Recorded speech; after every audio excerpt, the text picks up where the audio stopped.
Olá, minha gente, tudo bem? Aqui estamos para que no dia de hoje nós possamos fazer algumas considerações sobre a prova do Enem, especificamente nas áreas de filosofia e sociologia, que embora sejam provas de algum modo integradas e ordenadas dentro da lógica da interdisciplinaridade, a prova de sociologia é uma prova majoritariamente temática. Então lá constam, por exemplo, as discussões sobre cultura, patrimônio, diversidade cultural, cultura material, cultura imaterial, equipamentos urbanos de cultura. Isso pode aparecer na prova do mesmo modo que a discussão em torno de trabalho, geração de renda, estratificação social, desigualdade social, pobreza, vulnerabilização social no Brasil, enfim, temas que de algum modo podem até nos remeter a autores, como Durkheim, Weber, Marx, mas na verdade os autores eles são pensados, eles são utilizados para dar conta desses temas que a gente falou aqui agora há pouco. Por exemplo, quando a gente fala de cultura, de algum modo a Escola de Frankfurt, a questão da produção cultural, em Adorno, em Horkheimer, né? Quando a gente fala, por exemplo, sobre estratificação social, o modelo de estratificação e mobilidade que foi pensado por Durkheim e a ideia da desigualdade, da formação da pobreza, da questão da luta proletária, que, por exemplo, já está em Marx. Ou quando a gente fala numa tipologia ideal sobre o que é a pobreza, ou quando nós pensamos o que é a burocracia de Estado, que pode ajudar ou não a minimizar o quadro de pobreza, aí já é Weber. Mas o aluno, prioritariamente, não tem que saber de Marx, não tem que saber de Weber, não tem que saber de Durkheim ou não tem que saber de um Zygmunt Bauman para falar, por exemplo, sobre a questão da indústria e da tecnologia nos dias de hoje. Mas convenhamos, se o aluno souber desses autores, se cada um de vocês tiver pelo menos uma referência a respeito dos autores, vocês vão conseguir melhor empreender, melhor executar a prova,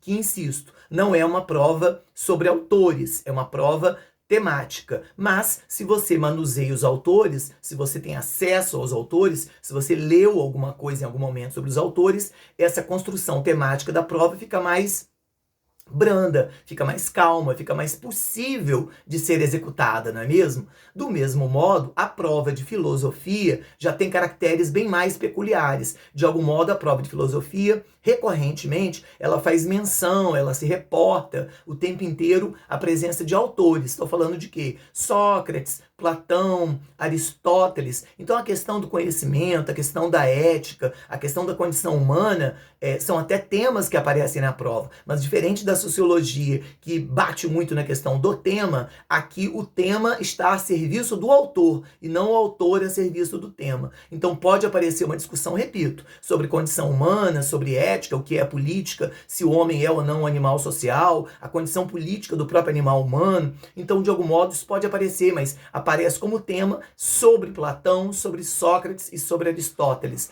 A questão do comportamento humano, da fé, da religiosidade, vai aparecer, por exemplo, vinculada a Santo Agostinho e São Tomás de Aquino, que já são os autores da filosofia do período medieval.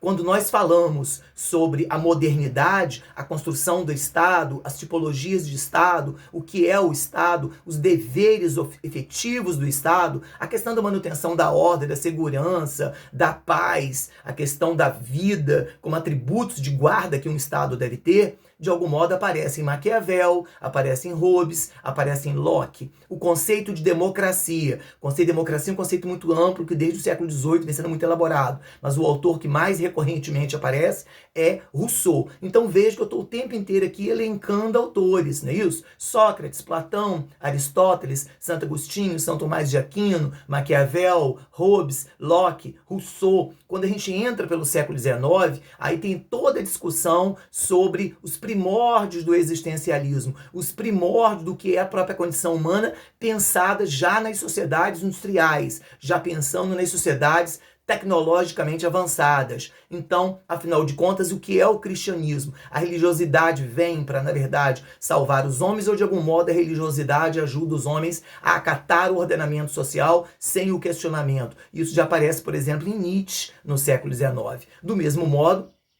a questão da indústria, da tecnologia, da opressão sobre os homens, sobre o conjunto majoritário dos homens, é uma discussão que aparece em Marx. Opa, estou no século XIX, aí outros autores começam a ser manuseados. É o caso de Nietzsche, é o caso do próprio Marx. Quando nós adentramos o século XX, aparece a chamada filosofia contemporânea, que recentemente, nas últimas provas pelo menos, tem sido assim, o fiel da balança, tem sido o manjar dos deuses na prova de filosofia. Estou falando de autores como Hannah Arendt, estou falando de autores como Simone de Beauvoir, estou falando de autores como Jean-Paul Sartre, pessoas que estão discutindo ali na metade do século XX para a segunda metade, a questão do totalitarismo, da opressão do Estado, da condição feminina, do papel da intelectualidade. Então são temas que aparecem, mas o aluno precisa conhecer os autores, não tem escapatória. Então um pouco de Hannah Arendt, um pouco de Simone de Beauvoir, um pouco de Jean-Paul Sartre não iriam fazer mal a ninguém, não é verdade?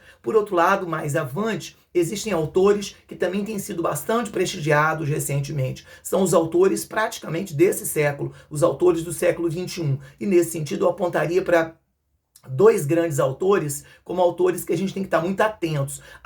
O manusear do conceito de modernidade líquida, né, de amor líquido, de vidas líquidas, de relações líquidas, e pensando nesse universo contemporâneo em que as relações são cada vez menos sólidas, que tudo é cada vez mais rápido, que a própria tecnologia imprimiu uma outra velocidade, uma outra aceleração e criou um mundo cada vez menos, então, sólido, de relações cada vez menos intrincadamente sólidas. Tudo é muito rápido, tudo é muito pueril, tudo é muito descartável. A lógica do descarte, ela está presente, por exemplo, em Zygmunt Bauman, mas ela também está, de algum modo, em Jürgen Habermas, o autor que nos dá a teoria da ação comunicativa, que nos dá a dimensão das novas maneiras de existir, de ser e de falar nesse tempo contemporâneo. Bom, falando assim parece complexo, mas eu estou dizendo que é uma evolução de autores do mundo antigo até o mundo contemporâneo. Eu diria mesmo, com toda a coragem, que a prova de filosofia, quando a gente bate o olho na prova do Enem, a gente até consegue detectar que é uma questão mesmo de filosofia. Mas a prova de sociologia, ou as questões, ainda que poucas, de sociologia, a gente tem muita dificuldade de pensar assim, isso é só sociologia. Porque, por exemplo, quando discute pobreza, que é um tema recorrente da sociologia, quando discute classe social, quando discute desigualdade, esse é um tema que está presente, óbvio, na prova de sociologia, mas está presente também em geografia. A gente não pode compreender o espaço urbano desvinculado da ideia de pobreza, de classe, de desigualdade, de estratificação social. Um tema, por exemplo, como cultura é um tema caro da sociologia, mas quando a gente discute cultura material, cultura imaterial, né, o que é o patrimônio, a noção de patrimônio é uma noção que vem da história, mas também quando você fala do espaço urbano e mesmo dos espaços rurais, tem o patrimônio cultural material e imaterial nessas localidades. Então é um diálogo incessante e intenso com geografia. Bom, toda essa fala para que nós possamos nos dar conta que a prova é, de fato, uma prova interdisciplinar. Não está escrito separadamente história, geografia, sociologia, filosofia. É tudo isso junto ao mesmo tempo. E aí eu repito, o aluno não é obrigado a conhecer autor. No caso de filosofia, não tem alternativa, tem que conhecer os autores. Mas no caso de sociologia, não. Mas se conhecer autores, se tiver a leitura de alguns grandes nomes, mínimo que seja, isso vai ajudar a configuração da prova, tá certo? Devo dizer que, a rigor, eu solicitaria, eu sugeriria que vocês fizessem as últimas provas, 2021, 2020, 2019, para vocês verem esse teor da prova, como é que ela vem o tempo inteiro transversal, como é que o diálogo é incessante. E cumpre que nós, professores da área de humanas, não fiquemos estrito sensu dentro de nossas próprias áreas. A gente tem que, ainda que sejamos formados em história, que é o meu caso, por exemplo, mas a gente tem que transitar pelos mestrados, doutorados, que alguns de nós fizemos, por outras áreas. No meu caso, a área de sociologia e filosofia. Bom, fica aqui essas dicas. Eu vou tentar daqui para frente fazer dicas mais recorrentemente, à medida que a prova do Enem se aproxima. Espero que tenham gostado. Se gostaram, dá um like, curte, compartilha. A gente agradece bastante e espera que esse trabalho se desenvolva e cresça. Muito obrigado.